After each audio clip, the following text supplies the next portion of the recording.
Hi, Peter Charles here. And in a recent video on how Fujifilm AF problems might be a result of user errors, I explained a couple of scenarios. In this video, I'd like to go more in depth into those scenarios so it can help you understand them a little bit better. So let's check them out.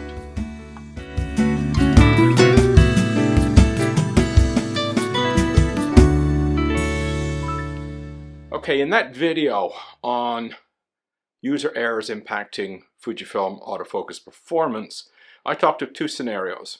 One of a bird going behind trees, so the autofocus was locking on the trees and not the bird, and the other was a father and son and a puppy playing in the backyard, and the face detect not always grabbing onto the child's face. So as a consequence, we ended up with a situation where, with my case with the birds, I couldn't get any pictures of the birds because wide tracking kept locking onto the trees. And in that scenario that I talked about, where single point focus was missing the child. And the problem here is that when we set up bird detect, face detect, car detect, whatever the case may be, use one of the detection modes, they override any mode we have happening to be operating at that moment.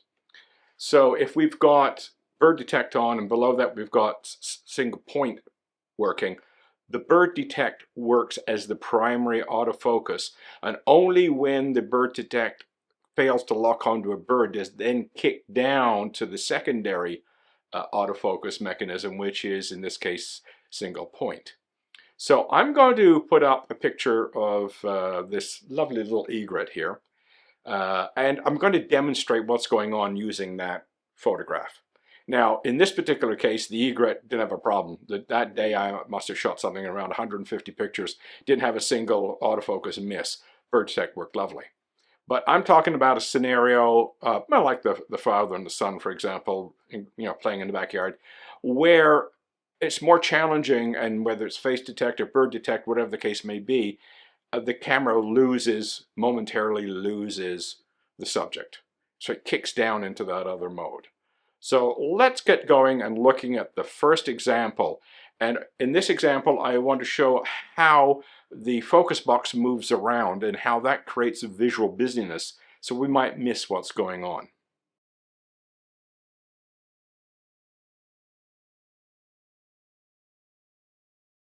Okay, you can see that, in this case, that bird will be in focus the entire time. If you took a picture, it'd be great.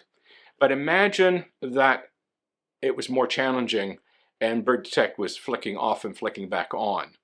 And then, you're going to have misses that's going on at that particular point in time. You're going to have it dropping down to whatever other focus mode it was in.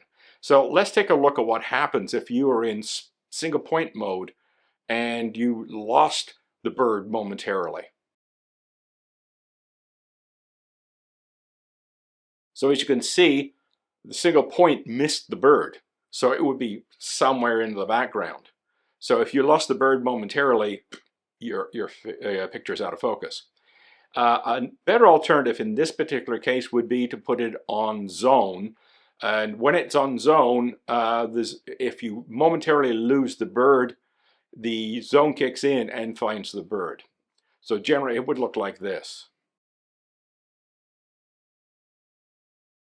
So what I want to emphasize here is that always be conscious of the fact that when you're using a detection mode, there are two autofocus modes active. The detect mode, which is primary, and whatever other mode you happen to be in, which is secondary.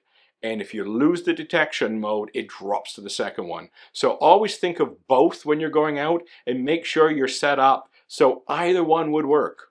So it didn't matter whether the bird detect was on or zone was on or single point was on, whatever you're using, that secondary level will still work for you.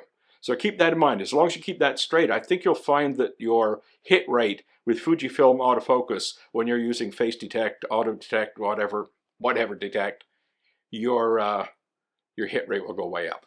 So give it a try. Cheers.